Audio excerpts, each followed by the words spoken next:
First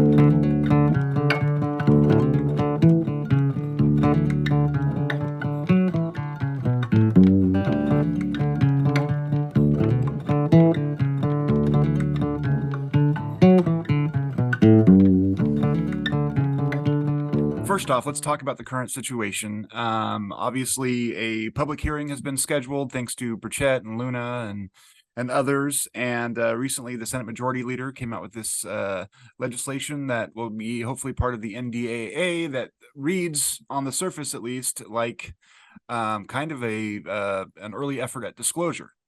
I was just wondering if you have any surface thoughts on what's going on with that legislation, or and how we've gotten here.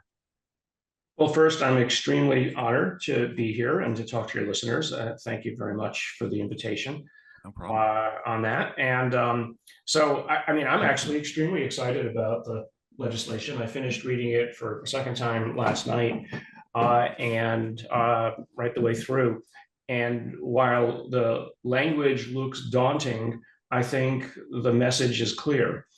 That there is now a time to release the information, pro or con, about whether or not there are non-human intelligence related vehicles. They're taking the most generic term and staying away from the, let's say, the more hyped terms like ET and aliens and space aliens and things that I think little green men, little green men, things that frankly, you know, the skeptics have wanted to use to diminish and raise the stigma around the subject matter.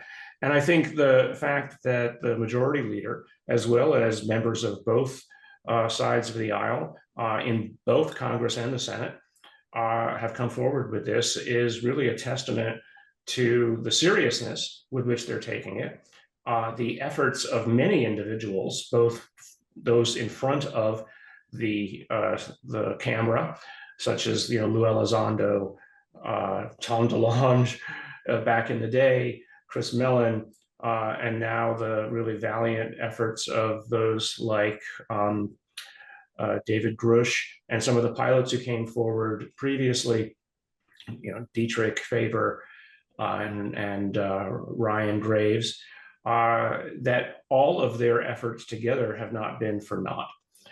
And then if you look actually at the wording of the document, it's extraordinary. Yeah, it really is. I mean, it basically defines what it is that the government is looking for. They're saying we want the information, we want to give it to we want it to go to the government archivist, which is an official position for collection of documents, and they want it from everybody who's got it. And what's interesting about the document is that it's not it's not kind of a retaliatory document aimed at hurting anybody. It's a document aimed at gathering information. It's not a document that says we're going to release all the information. It's a document that says that we'll collect it, we'll carefully analyze it. There will be actually a public commission, a review board, which will oversee the vetting of the data to decide what it is that must remain secret or behind closed doors, and let's hope it's not everything, and then what it is that can be made public. And we could talk about the distinction there and why I think certain things might need to remain private or behind closed doors. The people on the review board are not going to be all military and former IC. In fact, it specifically says it wants members of the public, members of the National Academy, sociologists, religious leaders, people in government, et cetera. And it's styled after the JFK Commission. Which raises some people's alarms because they're like, well, there's still documents from the FBA or JFK investigation that are not public. Yeah. And I think anybody who expects that this is going to be full on open kimono should dissuade themselves of that opinion, because it can't be. There are individuals within the government who have been involved with this, pro and con, who frankly, independent of what we might want, I think their names should remain private, because as we all know, in the days of social media, you can very quickly become a target. And if there is an accusation to be made, these people should be given due process of law on the assumption of not guilty. So we don't want to basically have people scared for their livelihoods, because otherwise they'll be less likely to bring out the information. Yeah, So, I mean, I'm not saying it should be all about amnesty, but I mean, we don't want to scare the people who we're trying to get information from. Yeah. First of all. But here's what's fascinating about the documentation, or at least the agreement, the UAP amendment, I should say, as it's being put forward. It's that they are going to attempt to exert eminent domain over these materials, basically meaning that if the people in the government or in defense contractors and even in private hands, if there are objects that are clearly of non-human intelligence origin, the government wants the option to exert eminent domain over it. Doesn't mean that they're going to. I think the language needs to be tweaked a little bit, because the language implies that everything that is going to be impounded, if you will. And I would hate to see this agreement or this amendment get bogged down in legal fights from square one. I mean, so there have to be some, I think, tweaks to the language around that. But people are already writing those things and offering up the changes. But I mean, for your audience, the big takeaway is information that might be out there, held by anybody in an official or even unofficial capacity that relates to non-human intelligence related materials or activities, it must be brought forward. There will be a public review board, which will a publicly manned review board, which will all have security clearances sufficient to be able to analyze the information. They will then. Did I lose you? For the time being, remain behind the doors. And then third, and this is really fascinating, the whole eminent domain, but linked into this is, if there are actual materials, objects, frankly, bodies, this is in the documentation, so it's not like I'm raising it. There's biological material. That's a nice way of saying bodies. The review board will have the option to actually inspect it in person. Yeah. I mean, judging by the stature of Schumer, and the way that these systems, political systems work in the U.S. government, Biden has to be, I mean, is almost guaranteed to be aware of this, right? I mean, well, at this point he is. Yeah. Well, and I think even before that, I mean, the Senate Majority Leader usually won't act on major legislation unless he's in conference with the president, I think. And I'm wondering is there any tale behind this recent development that you could shed any light on in terms of how that came to be, or if there was anything that's changed that nothing that I haven't got that's only, say, second or third hand. Okay. And even if I did know something, I just don't think it would be something that would be, appropriate for me to talk about. Yeah, absolutely. Let's see here. Okay, so you've been involved with this whole process for what seems like a long time. I've of course read American Cosmic and enjoyed the book, and you come across as very likable in that book. But what role do you see for yourself in the history of this whole effort toward disclosure? Well, I think to the extent that there's a history, it's often a matter of right person, right time, right abilities, and I don't see myself as essential to it, but I see myself as having, let's say, the necessary scientific credentials and gravitas, if you will. I don't want to sound too over the top about myself, but I'm taken seriously in my field, and so what I see myself as is bringing a very hopefully sober-minded scientific approach that says, two things. One, if the information is real, then it's definitely worth going after. So it's the data. If the data is real, it's worth investigating, because then we can have a scientific conversation about it.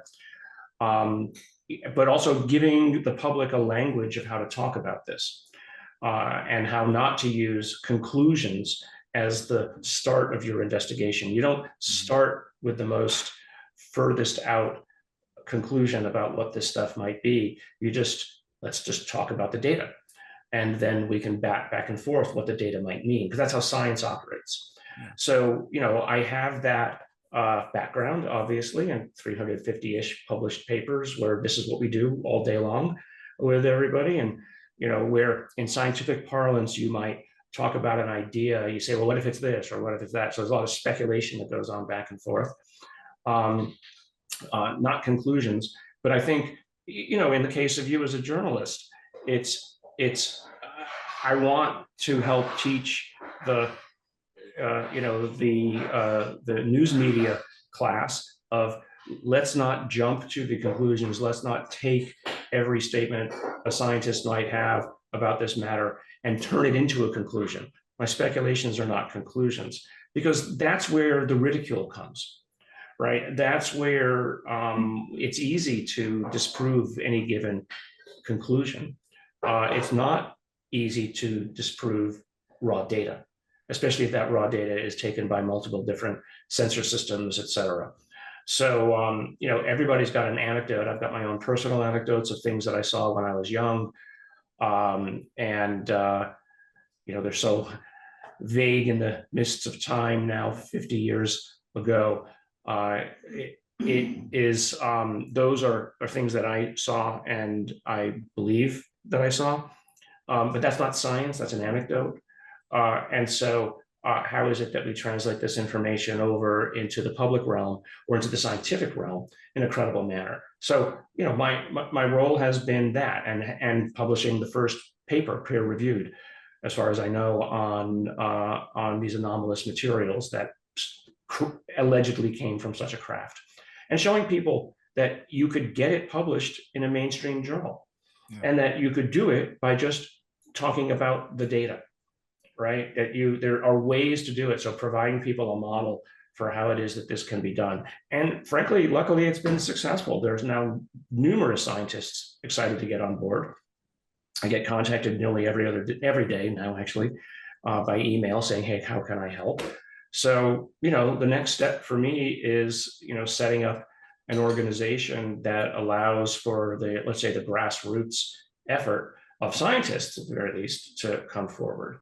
And that term grassroots, this is the most, let's say, random group of individuals from all over every stretch of government and academics and otherwise who've come together, all pushing forward on this and working together in an incredibly organized manner. I mean, it's just been very exciting to see the government people that I've worked with now, the intelligence people, the DoD people, fewer in academics, unfortunately, just myself and say Avi Loeb, probably the most out there on this, but all working together in a very concerted dance in a professional manner to make this a credible area, to give, frankly, other scientists and professionals a safe space and legitimacy to this, that they can come in and offer their ideas and approaches. And now with the UAP amendment coming forward, it's extraordinary how just that alone, the Senate Majority Leader and then congressional leaders coming forward and saying, this is something worth studying, has just changed the conversation. A lot of the, I would call them more pseudo-skeptics, debunkers, debunking is not a term I would put on my forehead and say something I would want to be proud of being named as, right? Because that basically means you've already made your decision, your conclusion, and you're out to prove what it is that you think, that you've already basically decided that what you're trying to disprove is something which is absolutely wrong, rather than being a scientific skeptic, which means that you will be open to the notion that the thing you're trying to disprove might be actually right.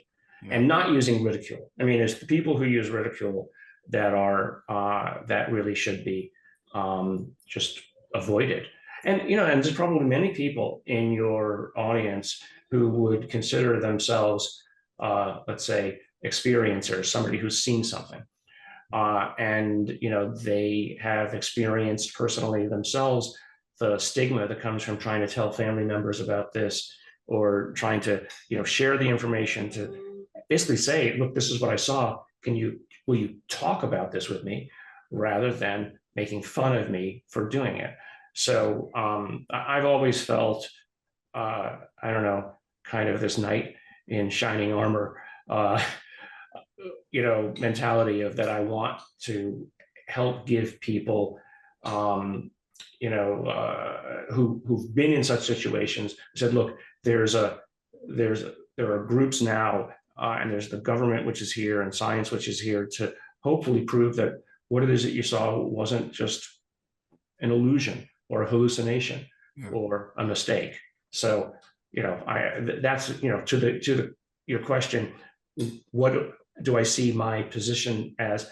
I mean, these are the kinds of things I want to do. I want to bring that kind of scientific conversation, to cloak the conversation in scientific language, so that we can, turn it into numbers, if you will, that can be decided upon on a blackboard. Yeah. One of the things that I've read about, and various things, is talking about how how disclosure might ultimately impact various components of society.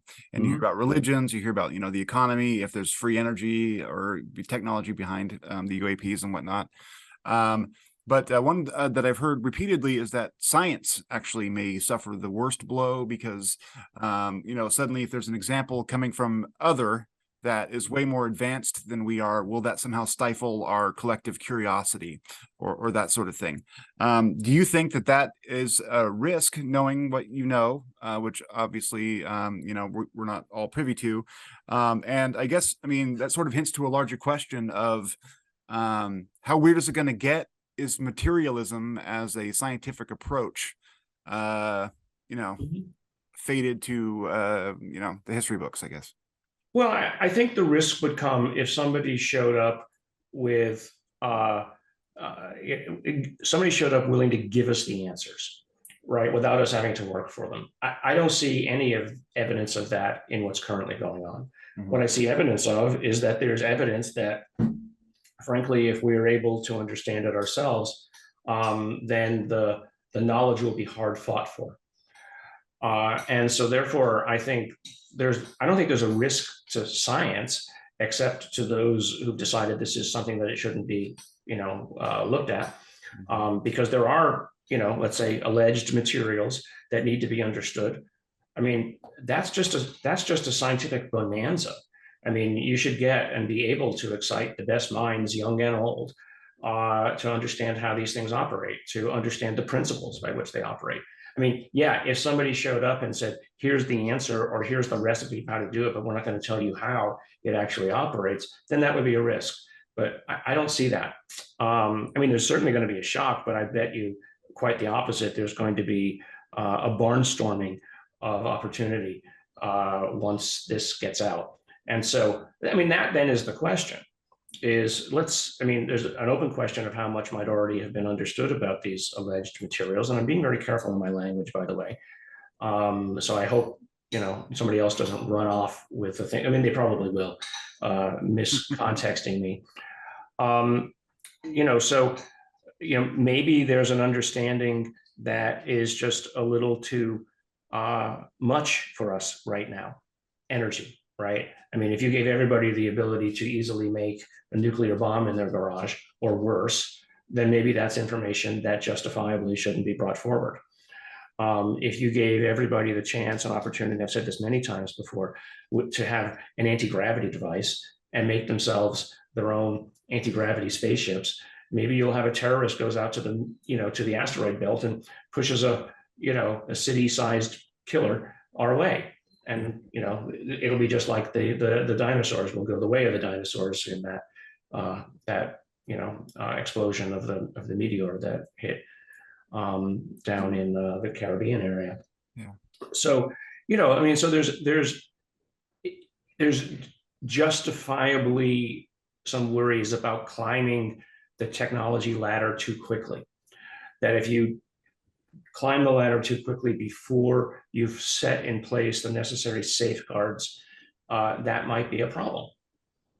And so you really have to worry about that. And so that might be a reason, for instance, why such a commission that set up the review board that set up might say, this is information that unfortunately right now can't get out. So there's this dividing line about what it is. I mean, what do I want out of this? I would like to know whether or not we're the only things on the planet that have gotten here. Doesn't mean that they were here before or anything, but are we the only intelligence or higher intelligence on this planet or in the galaxy, right? Or in the universe? And are they here? I mean, just knowing that, I will be satisfied. Now, many people might say, well, that's just because you say it doesn't mean it is. I want to see the aliens. I want to see the ships, et cetera. So that's another question that I think the review board, should they find anything upon their investigation, will be faced with.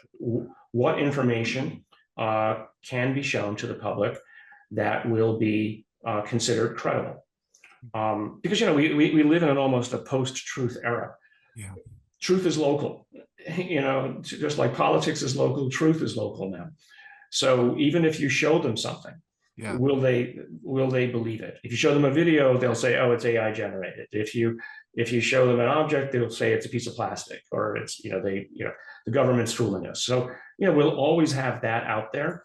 But there's sort of, as science hopefully gets into this and might be given access to some of the materials, in science, there's a sort of a legacy of trust, of where there's a chain of custody of trust, where I trust 100 or 1,000 other scientists and their results, all the way back to how they did the experiment at the bench, because we all trust each other. Mm-hmm. So we need to extend that legacy and chain of custody of trust to the public now, to reestablish, frankly, scientific credibility. I mean, without getting into the whole, vaccine and all the rest, and all the other issues around scientific credibility, we need to depoliticize it, first of all. And then for especially the UAP phenomenon, what is it that can be given to scientists to study so that that trust can be established? Because at the end of the day, that trust is going to be established not only for the science, but also for the government who's bringing it forward. Yeah. Right. I mean, everybody has said, that the stories and the conspiracies are that the government has been hiding all of this. Well, okay, maybe they have. Maybe some people have, for whatever reason they did. But now the government is hoping to bring it forward. So, I think this is a positive step for transparency for government, assuming this goes the way that we want it to. What's interesting about, if anybody bothers to read the UAP amendment, is that there is a specific prohibition of for who should be on that review board. People who've been involved with the program, who might have, either inside reasons to obscure or to divert, are not allowed to be on the review board. So it's basically people who might be reasonably knowledgeable, but of the general area, who are going to be put on the board according to the legislation, who can fairly arbitrate what's going on here. And again, which information should be studied, put in the archives for open access, versus what should be kept for reasons of either national security or in the public, for the public interest. We're about out of time. Can I ask one more question since we started late? The hearing is coming up, and you seem to know about Grush before Grush came forward, and you kind of tantalized the world with your comments in New York City. Is there anything that you think, I mean, what can we look forward to in this upcoming hearing? Do you have any knowledge of that, or potential whistleblowers who might be coming forth, or anything you can share with us? So I shouldn't discuss any of the other people who might or might not come forward. I mean, it's been publicly stated that there are other individuals who do want to come forward at the right time. Mm-hmm. I know that David will be there. And I think the audience listening should know that, David will be under oath. And so the things that he's saying are, he is at peril so he's not going to be there to say things that he could basically end up in jail for. So, David is walking a very fine line. Sure. On the one hand, he can't talk about things that he doesn't have authority to reveal. On the other hand, he can't lie in what it is that he does talk about. So he's basically walking a gangplank here. So what, and I know Dave, now quite well, what benefit to him is there to not talk about what he knows? So, I think it comes back to this legacy of trust. Yeah. David trusts the people that he heard from. He has no reason to doubt them. So that chain of custody of trust is going up to David. He's going to now tell his story under oath, under a cloak of trust or believability. Yeah. And then hopefully Congress will act on it appropriately. So, I think you're gonna see a little bit more of David in the coming weeks after the hearing. And I think the world should be excited because he's opening the door for others now. Yeah. Awesome. Is there anything you think I missed that I should have asked about that you'd want to let people know about? Well, just I think I would just say, get involved some more. Read the amendment. I mean, and that Manhattan talk, I gave in New York City, I was asked what I think is the best evidence. I said the best evidence, frankly, right now is what your government is doing about it. Yeah. And the extraordinary interest that they're taking in this, because I see opportunity. Opportunity for science, opportunity for mankind to know that somebody else might have made it past the inflection point that we all seem to believe, an apocalypse that might be in humanity's future. I mean, how many TV shows are focused on that? It's in the collective zeitgeist. Great filter, right? And if these things are these alleged things are real, somebody made it past that. That's hopeful. Yeah. And I mean, real quick, just are there any books that you would recommend people read to sort of get their mind around where we're headed? So, there's two authors Diana Pasulka, of course, wonderfully talking about it from a religious perspective.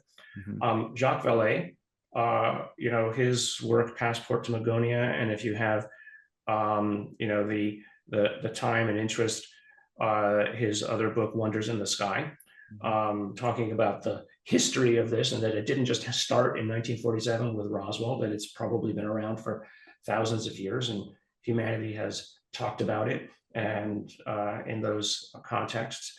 And if you want some of the, I think, best history written, I like the books of Richard Dolan. And he's written about the histories across various points in time on this, and he's probably one of the best historians on the matter. There's hundreds of them, but of books out there.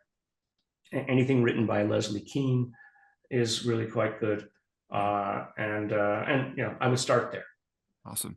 Thank you very much, Garry. I appreciate your time. I'm very grateful for you taking the time out of your day to do this. Yeah, thank you very much.